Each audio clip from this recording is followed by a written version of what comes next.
नमस्कार दोस्तों, स्वागत है आपका और आपके साथ मैं हूं आशिमा त्यागी। दोस्तों, दिल्ली की आज बात करेंगे। दिल्ली के लाल किले के ठीक बाहर धमाका, वो जगह जहां हर साल 15 अगस्त को तिरंगा लहराता है, जहां से देश को भरोसे का संदेश दिया जाता है या मिलता है। वहीं पर सुरक्षा में सेंध, ये सिर्फ एक ब्लास्ट नहीं बल्कि देश की सुरक्षा के दावों पर सीधा सवाल भी है। टीवी स्टूडियो में डिबेट गर्मा चुकी है, सोशल मीडिया पर गुस्सा उबल रहा है, लेकिन सबसे बड़ा सवाल इन सबके बीच जस का तस है दोस्तों। राजधानी में, देश के सबसे सुरक्षित दावे वाले शहर में ये हुआ कैसे, जब हर गली में कैमरे, हर चौराहे पर पुलिस और संसद से कुछ किलोमीटर की दूरी पर यह घटना होती है।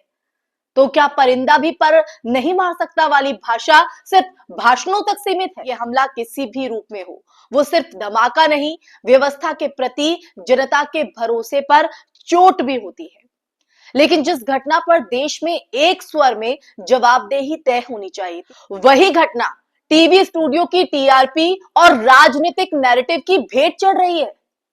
दुर्भाग्यपूर्ण है ये। दुर्भाग्यपूर्ण यह है कि वीडियो क्लिप्स जो हैं, राजनीतिक आरोपों और सोशल मीडिया ट्रेंड्स के शोर में असली जो बहस है, असली बहस सुरक्षा की, खुफिया विफलताओं की, आतंक विरोधी नीति की, लगभग सब गायब है दोस्तों। क्या किसी बड़े चैनल पर इस बात पर गहराई से चर्चा हो रही है क्या कि आखिर खुफिया आकलन कहां चूका, कहां लूप होल रहा, पुलिस समन्वय में क्या कमी रही, क्या सुरक्षा प्रोटोकॉल की समीक्षा हुई, या फिर यह हादसा भी कुछ दिनों में नई हेडलाइन से रिप्लेस हो जाएगा दोस्तों। ये तमाम वो सवाल है जो इस वक्त दिल्ली धमाके के बाद उठ रहे हैं, हर किसी के जहन में कौंध रहे हैं। प्रधानमंत्री की भूमिका पर भी उठ रहे सवाल भी केवल राजनीतिक बयान नहीं बल्कि सार्वजनिक अपेक्षाओं का हिस्सा भी है दोस्तों।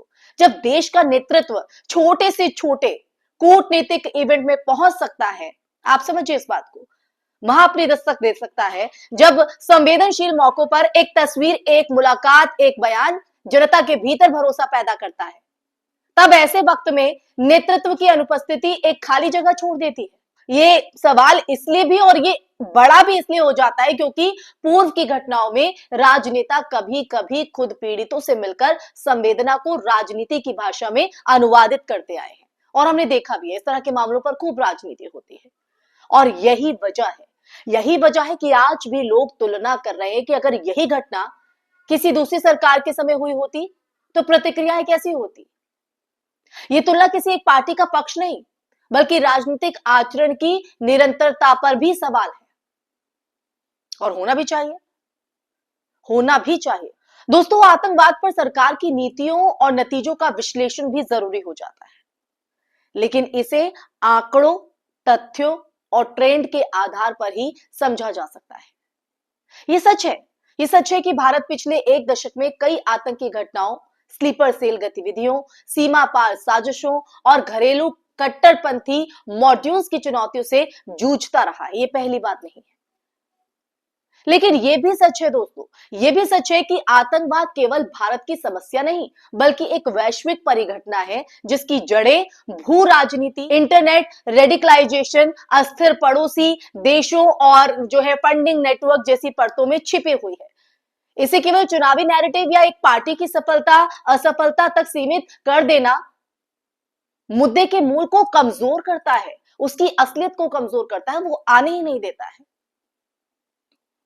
दोस्तों, मृतकों की पहचान को हिंदू मुस्लिम के चश्मे से देखने की कोशिशें भी इसी राजनीति के शोर का हिस्सा है। आपने देखा होगा इस धमाके के बाद। वास्तविकता अगर देखी जाए तो वो ये है कि आतंकवाद मजहब नहीं देखता है, वो मजहब नहीं देखता है, वो निशाना बनाता है भीड़ को, आम नागरिक को, गरीब को, मजदूर को, उन लोगों को जिनके पास न सुरक्षा कवर है, न राजनीतिक आवाज, ना ही सोशल मीडिया ट्रेंड बनाने की क्षमता। उन लोगों को टारगेट करता है। वैश्विक आंकड़ों में भी ये दर्ज है कि दुनिया के अधिकांश आतंकवाद प्रभावित देशों में और ज्यादातर आतंकी हमलों में जान गंवाने वालों में बड़ी संख्या में आम नागरिकों की रही है, जिनमें बड़े हिस्से में मुस्लिम आबादी वाले समाज भी शामिल है दोस्तों। इसे दरकिनार नहीं किया जा सकता, नजरअंदाज नहीं किया जा सकता। इसलिए आतंकवाद का मुकाबला किसी सामुदायिक प्रतिक्रिया से नहीं, बल्कि संस्थागत रणनीति, खुफिया सटीकता और जवाबदेही से होता है। दोस्तों, आप क्या मानते हैं, होता है कि नहीं?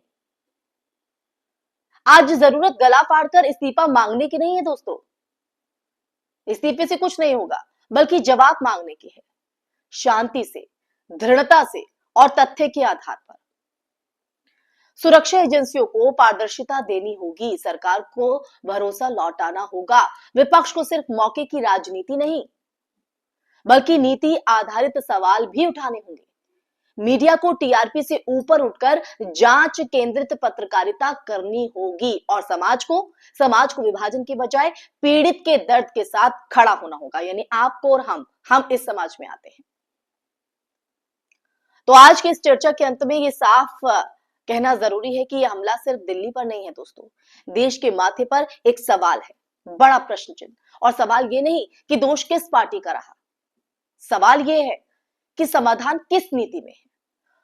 और जब तक हम इस सवाल को धार्मिक, राजनीतिक और भावनात्मक खांचों में बांटते रहेंगे ना दोस्तों, सुरक्षा की खामियां हर बार सिर्फ एक नई तारीख के इंतजार में रहेंगी। ये न्यू इंडिया नहीं, ये न्यू नॉर्मल नहीं हो सकता। आतंकवाद पर बहस टीआरपी की रेस नहीं, बल्कि राष्ट्रीय संकल्प की परीक्षा होनी चाहिए दोस्तों। अगर आज भी हम नहीं जागे तो इतिहास फिर पूछेगा, सवाल करेगा कि धमाका हुआ, शोर भी हुआ, मगर बदलाव क्यों नहीं हुआ। इसी सवाल के साथ इस चर्चा में मैं यही विराम लगाना चाहूंगी। ये चर्चा आपको कैसी लगी? दिल्ली धमाके को आप किस तरह से देखते हैं? इसमें हिंदू मुस्लिम जो राजनीति खेली जा रही है, इस को आप किस तरह से देखते हैं? जो एंगल देने की कोशिश हो रही है, इस पर आपका नजरिया क्या कहता है? कमेंट बॉक्स में कमेंट करके जरूर बताइए। फिर हाजिर होंगे ऐसे ही टॉपिक के साथ। तब तक के लिए अपना ख्याल रखिए। जय हिंद, जय भारत, नमस्कार।